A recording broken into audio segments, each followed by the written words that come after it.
दिनक परे ओडिशा आसिबे प्रधानमंत्री नरेंद्र मोदी।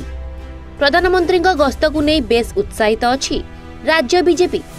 एथिपाई व्यापक प्रस्तुति करा जायछि। 20 तारिख अपराह्न मोदी भुवनेश्वर रे पहुंचिबा परे एयरपोर्ट ठारे तांको स्वागत करा जिवो। परे से रोड शो करी जनता मैदान को जिबे। सेठारे मोदी जनता को संबोधित करिवे। प्रधानमंत्री जनता मैदान कार्यक्रम में 5 जन लक्षपति दीदी समेत वयोवंदना कार्डधारी किछि वरिष्ठ नागरिकों को संबर्धित करिवे बोली राज्य बीजेपी सभापति मनमोहन सामल कहिसेंती। ओडिशा गर्व जे आमे लखपति दीदी रे 1 नंबर हिचु।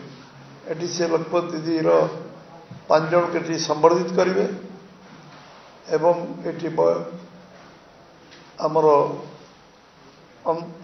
आयुष्मान योजना 70 वर्ष जो मान को पूरा है समान को एठी पूर्णांग करवा जो टार्गेट है जे आमे समस्त को आयुष्मान कार्ड 70 वर्ष ऊर्ध्व वयस्क लोक मान को दवा पाई जो केंद्र नीतिगत निष्पत्ति है समान को से सिंबलिक 5 जन को मध्य से कार्ड बंटन करिवे एवं एठी जो शिलान्यास उद्घाटन कार्यक्रम ओडिशा रे जो काम पई अछि ताको मध्य एठी करिवे एवं 2036 रो जो विजन डॉक्यूमेंट ओडिशा 2036 रे कोठी पहुंचिबो तार मध्य लोकार्पण करिवे विजन डॉक्यूमेंट।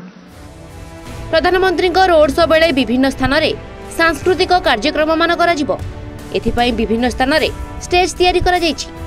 एने सूचना दैछन्ती वरिष्ठ बीजेपी नेता सुदीप्त राय। रोड शो हो विभिन्न जगह रे मंच हो जोठी प्रधानमंत्री की स्वागत करा दियो विभिन्न ओडिया अस्पताल परिचय से रहे कोन पाइकर केवल पूछले ना हो से भव्य स्वागत संबर्धना दे दियो।